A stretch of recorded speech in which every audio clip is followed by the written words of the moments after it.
बिस्मिल्लाहिर्रहमानिर्रहीम अस्सलामु अलैकुम। मैं हूं नुमान रशीद और आप देख रहे हैं मेरा YouTube channel something about statistics. मैं अपने इस यूट्यूब चैनल से अपने इस लर्निंग प्लेटफॉर्म से आपको वेलकम कहता हूं। हम सैम्पलिंग एंड सैम्पलिंग डिस्ट्रीब्यूशन अपने वीडियो लेक्चर से कवर कर रहे हैं। हमारा आज का जो टॉपिक है वो न्यूमेरिकल क्वेश्चंस का है। आज हम इस न्यूमेरिकल क्वेश्चंस के पार्ट 5 पर आ गए हैं। आज हम इसका पार्ट 5 सॉल्व करेंगे। इस वीडियो की जो इम्पोर्टेंस है वो मैं आपको पहले बताता चलूँ कि इस वीडियो लेक्चर में हमने करना क्या है। हम नॉर्मल डिस्ट्रीब्यूशन के क्वेश्चन सॉल्व करेंगे। हम पहले जानते हैं कि एक्स बार जो है हमारे पास एक सैम्पलिंग डिस्ट्रीब्यूशन होती है। जब इस सैम्पलिंग डिस्ट्रीब्यूशन का सैम्पल साइज़ बढ़ाया जाता है तो ये नॉर्मल डिस्ट्रीब्यूशन को अप्रोच कर जाती है। तो आज हम वही क्वेश्चंस देखेंगे। हम इसको नॉर्मल डिस्ट्रीब्यूशन बनाएंगे और फिर नॉर्मल डिस्ट्रीब्यूशन से इसके मुख्तलिफ क्वेश्चंस करके देखेंगे। तो चलते हैं अपनी वीडियो पर। अपनी वीडियो पर जाने से पहले एक छोटी सी गुजारिश कि जिन लोगों ने मेरा चैनल समथिंग अबाउट स्टैटिस्टिक्स अभी तक सब्सक्राइब नहीं किया तो काइंडली इस चैनल को सब्सक्राइब कर दीजिए और साथ बेल आइकन को हल्का सा पुश कर दीजिए ताकि लेटेस्ट वीडियोस का नोटिफिकेशन आपको मिलता रहे। क्वेश्चन की स्टेटमेंट आपके सामने है जी, आप देख सकते हैं कि इस क्वेश्चन में हमसे क्या कहा जा रहा है। द हाइट ऑफ 1000 स्टूडेंट्स, हमारे पास 1000 स्टूडेंट्स हैं जिनका सैंपल जिनकी यानी कि जो हाइट है वो हमें प्रोवाइड की गई है। तो सादा लफ्ज़ों में ये 1000 या 1000 जो है वो हमारे पास पॉपुलेशन का साइज़ है। आगे वो खुद बता रहे हैं कि आर अप्रॉक्सीमेटली नॉर्मली डिस्ट्रीब्यूटेड, यानी कि हमारे पास जो पेरेंट पॉपुलेशन है वो नॉर्मल डिस्ट्रीब्यूशन को अप्रोच करता है। तो अब इसी पॉपुलेशन का साथ उन्होंने मीन दिया है जी, और इसी पॉपुलेशन से आया हुआ स्टैंडर्ड डेविएशन यानी कि 2.7 हमें दे दिया, यानी कि म्यू मिल गया हमें 68.5 और साथ हमें स्टैंडर्ड डेविएशन यानी कि सिग्मा मिल गया। अब इस पॉपुलेशन से उन्होंने 200 सैंपल सेलेक्ट किए हैं और हर सैंपल का साइज जो है वो हमारे पास 25 है। तो याद रखिएगा कि n हमारे पास 25 है। हमारे पास ऑल पॉसिबल सैंपल्स जो बने हैं वो 200 बने हैं, जबकि हमारे पास पॉपुलेशन जो है वो 1000 है। म्यू है 68.5 और इसी तरह स्टैंडर्ड डेविएशन है हमारे पास 2.7। अब इस पॉपुलेशन से या इस डेटा से जो उन्होंने दिया है वो पूछना क्या चाह रहे हैं। वो कहते हैं एक्सपेक्टेड मीन निकालें जी, यानी कि हमें म्यू एक्स बार फाइंड करने को कह रहे हैं, और standard deviation of sampling distribution of mean कह रहे हैं, यानी कि हमें सिग्मा एक्स बार पूछा गया है जी इसमें। और दूसरा हमसे इसमें जो पूछा गया है वो म्यू एक्स बार पूछा गया है। पहली बात तो उन्होंने ये पूछी है जी हमसे, और दूसरी बात वो पूछते हैं कि the number of sample means that fall between 67.9 and 69.2। आप ये बताएं कि जो आपके पास ऑल पॉसिबल सैंपल्स आए हैं उनमें से कितने सैंपल्स ऐसे होंगे जिनका मीन 67.9 और 69.2 के बिटवीन आता है, यानी कि 67.9 और 69.2 के बिटवीन आता है। वो हमारे पास कितने सैंपल्स ऐसे होंगे आउट ऑफ 200, यानी कि अगर हमारे पास 200 सैंपल्स ऑल पॉसिबल बने हैं तो उसमें से कितने सैंपल्स ऐसे होंगे जो हमारे पास 67.9 और 69.2 यानी कि उनका मीन होगा। तो इस क्वेश्चन को पहले समझने के बाद अब हम अपने इसके सलूशन की तरफ चलते हैं।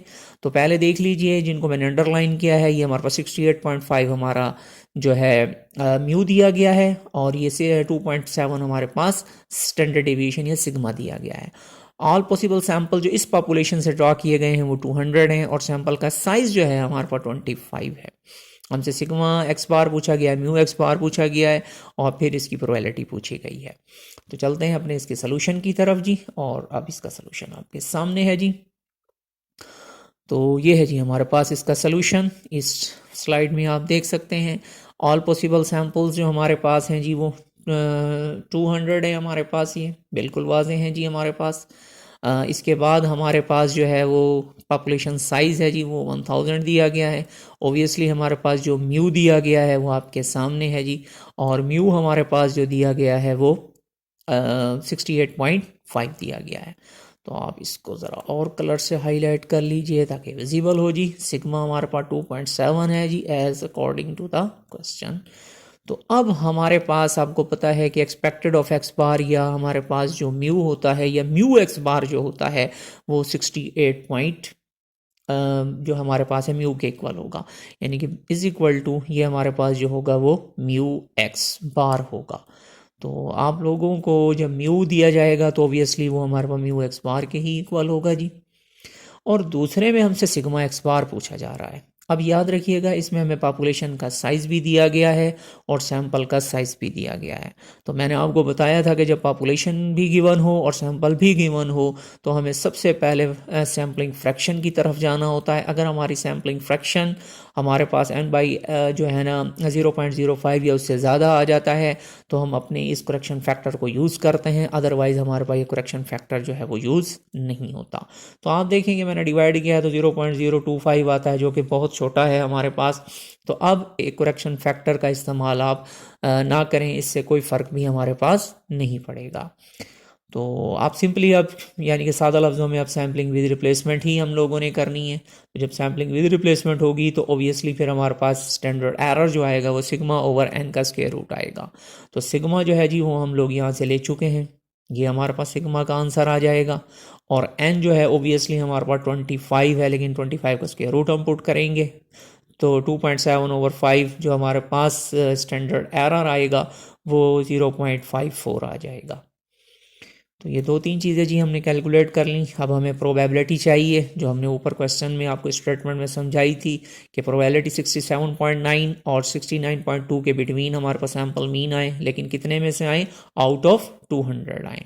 तो आपने अब इनकी प्रोबेबिलिटी लेनी है और अपनी कैलकुलेशन करनी है। ऑब्वियसली अब हमारे पास स्टैंडर्डाइज्ड वेरिएबल बनेगा क्योंकि हमारे पास सैम्पल का साइज़ जो है ना वो भले स्मॉल है लेकिन पेरेंट पॉपुलेशन जो है वो नॉर्मल है। तो जब नॉर्मल डिस्ट्रीब्यूशन होगी तो ऑब्वियसली हमारे पास जो सैम्पलिंग डिस्ट्रीब्यूशन ऑफ एक्स बार होगी वो भी नॉर्मल डिस्ट्रीब्यूशन को अप्रोच करेगी।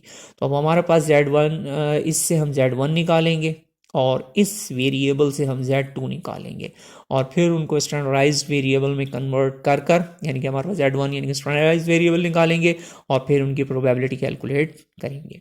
तो चलते हैं जी अपने सोल्यूशन की तरफ, और ये बड़ी सिंपल सी सोल्यूशन है जी, आपके सामने है जी। मैंने Z1 निकाला है जी, ऑब्वियसली मैंने पहले इससे ही Z1 निकाल लिया है, ये मेरे पास इस्तेमाल में आया है। ये एक्स बार 1 है जिससे मैंने ये कैलकुलेट किया है, ये हमारे पास म्यू है और स्टैंडर्ड एरर जो है 0.5 है। तो मेरे पास आंसर कितना आ जाता है, -1.1।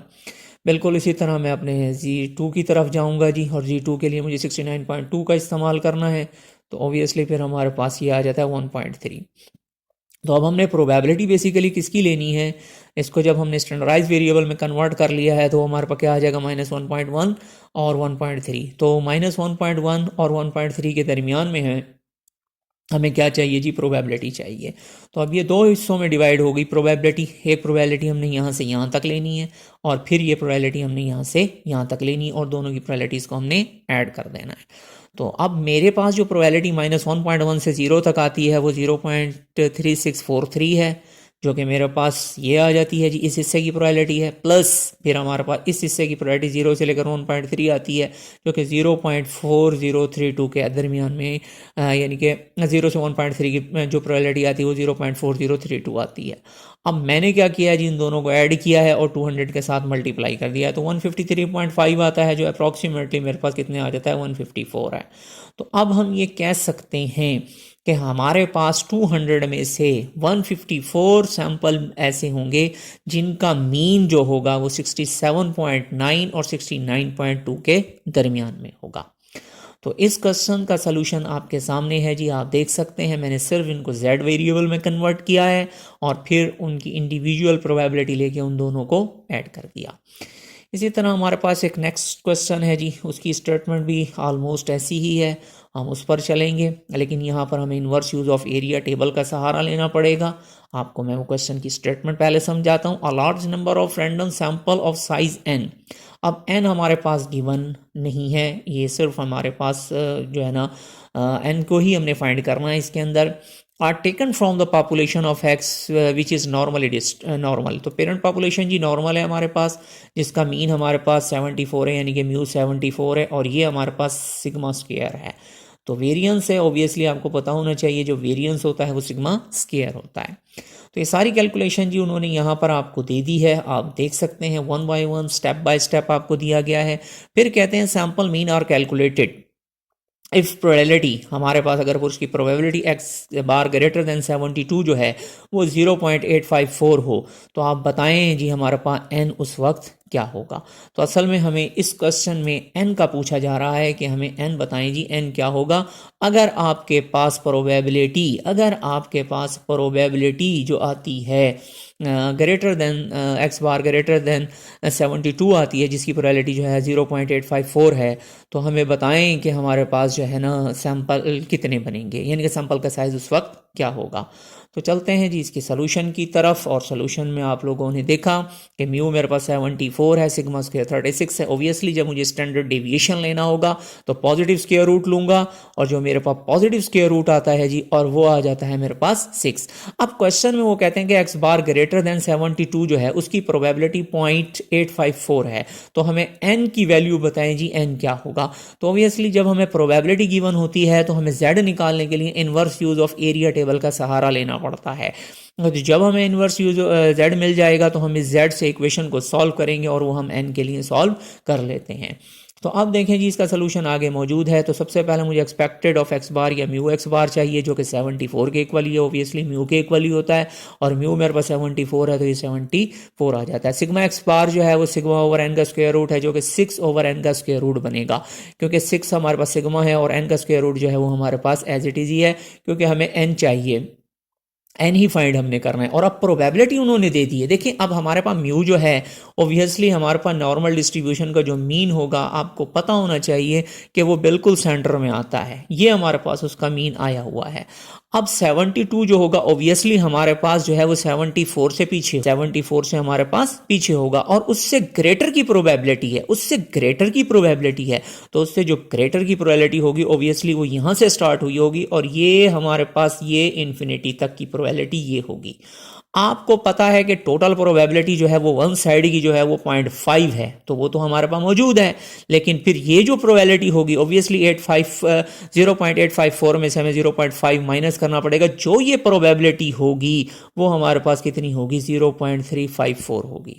तो अब हमने इसी पॉइंट के ऊपर अपना inverse use of area table करना है जी। हमने क्या करना है जी, इसी पर हमने inverse use of area table करना है, यानी कि 0.35 और हमारे पास कितना आ जाता है जी, 4 आ जाता है, 0.354। तो आप इसको जब इन्वर्स में जाके चेक करेंगे, ये हमारे पास z है और हमारे पास इसकी प्रोबेबिलिटी क्या होगी, तो उस वक्त हमारे पास अगर प्रोबेबिलिटी ये दी हुई हो तो उसका जो z होगा जी वो हमारे पास आ जाता है -1.055। ऑब्वियसली ये एग्जैक्ट पॉइंट नहीं मिलता, हमें एवरेज लेनी पड़ती है -1.05 की और 1.06 की, तो कि एग्जैक्ट नहीं मिलता हमारे पास, तो फिर हमें एवरेज लेनी पड़ेगी, और एवरेज लेके हमें यानी कि इनको ऐड करके हमें 2 पे डिवाइड करना पड़ेगा, तो फिर हमारे पास ये जो है ना z आ जाता है। अब जब z आ जाएगा तो मैं z की जगह पर z की वैल्यू पुट करूंगा, और मेरे पास म्यू की जगह पर म्यू आएगा, और सिग्मा एक्स बार की जगह पर मैं सिग्मा 6 ओवर एन का स्क्वायर रूट पुट करूंगा, और फिर इसे n के लिए सॉल्व कर लूंगा, तो मेरे पास n की वैल्यू आ जाएगी। तो यहां तक आप देख सकते हैं कि एक्स बार ग्रेटर देन की प्रोबेबिलिटी हमारे पास 0.854 दी हुई है, तो ऑब्वियसली 72 यहाँ है, तो उससे ग्रेटर की प्रोबेबिलिटी ये सारी होगी हमारे पास, जो 72 से स्टार्ट होकर हमारे पास ये इन्फिनिटी तक जाती है। अब आपको पता है कि एक साइड की प्रोबेबिलिटी 0.5 होती है, तो बाकी जो हिस्सा होगा वो ऑब्वियसली 3.354 होगा। तो अब हमें 0.354 को इन्वर्स में जाके चेक करना है, क्योंकि ये लेफ्ट साइड पर था, तो इसलिए इसका जो z होगा वो भी हमारे पास नेगेटिव में आएगा, और वो है -1.055। ऑब्वियसली मैंने आपको बताया कि ये हमारे पास एग्जैक्ट वैल्यू नहीं है, तो हमें इसकी एवरेज वैल्यू कैलकुलेट करनी पड़ी। एवरेज वैल्यू जो है वो -1.055 है। अब जी इसको z की जगह पर पुट करता हूं और मेरा सारा सोल्यूशन आपके सामने आ जाएगा जी। तो ये z है जी हमारे पास। अब z क्या होगा जी, x bar minus mu over sigma x bar होता है, या सिग्मा ओवर एन का स्क्वायर रूट होता है।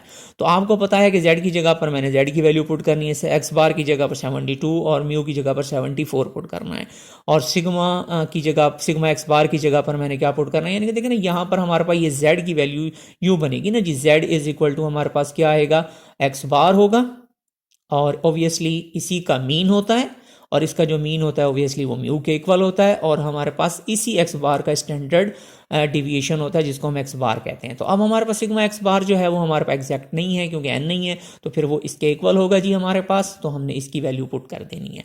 अब इसको मैंने सॉल्व करना है जी, इसको मैंने सॉल्व करना है किसके लिए जी, एन के लिए सॉल्व करना है। तो ऑब्वियसली जब मैं इसको एन के लिए सॉल्व करूंगा तो मेरी सारी कैलकुलेशन जो है इजीली सॉल्व होती चली जाएंगी। अब 72 माइनस 74 ऑब्वियसली -2 आएगा जी, और जो ये हमारे पास कैलकुलेशन थी ये सारा का सारा हिस्सा जो है वो डिवाइड हो रहा था वो दूसरी साइड पर जाकर मल्टीप्लाई हो जाएगा। तो अब आपने देखा इसको मैंने क्रॉस मल्टीप्लाई किया है, तो अब यहाँ पर जाकर मेरे पास n जो है ये आ जाएगा, और मैंने इसको क्या किया, -2 को -1.066 पर डिवाइड किया है, तो जिससे मेरे पास 1.8957 इसका आंसर आ जाता है, 1.8957। अब मैंने क्या करना है, n को मल्टीप्लाई करना है और 1.8957 से डिवाइड कर देना है। तो 6/1.8957 जो है उसे जब डिवाइड करेंगे तो हमारे पास कितना आंसर आ जाता है, 3.165 आ जाता है। लेकिन मुझे तो n ये मुझे मेरे पास आ जाता है n का स्क्वायर रूट, लेकिन मुझे तो n चाहिए, तो फिर मुझे क्या करना पड़ेगा, इसका होल स्क्वायर करना पड़ेगा। जब n का स्क्वायर करूंगा तो 3.165 का भी स्क्वायर करना पड़ेगा, और 3.165 का जब मैं स्क्वायर करता हूं तो मेरे पास n कितना आ जाता है जी, 10 आ जाता है। मेरे पास n कितना आ जाता है, 10 आ जाता है। तो सिंपल कैलकुलेशन है, z की जगह पर -1.055 पुट कर रहे हैं जी, एक्स बार की जगह 72, म्यू की जगह 74 और sigma x bar as it is आ रहा है। आप जस्ट इसको n के लिए सॉल्व करेंगे तो हमारे पास n की वैल्यू कितनी आ जाती है, 10 आ जाती है। ये क्वेश्चन वेरी इंपॉर्टेंट है। आप मुख्तलिफ जो पेपर्स हैं, ADP है, ADS की क्लासेज हैं, उनके लिए बड़ा इंपॉर्टेंट क्वेश्चन है। ये अल्लामा इकबाल ओपन यूनिवर्सिटी की जो बुक्स हैं उनमें भी ये क्वेश्चन जो है ना वो अक्सर देखने को मुझे मिला है। तो बहरहाल ये क्वेश्चन मैं आप लोगों के लिए ले आया हूँ। अगला क्वेश्चन चलते हैं जी, लास्ट क्वेश्चन है इस वीडियो लेक्चर का। उसके बाद फिर हम इससे कुछ रिलेटेड टॉपिक अपने नेक्स्ट वीडियो लेक्चर में कवर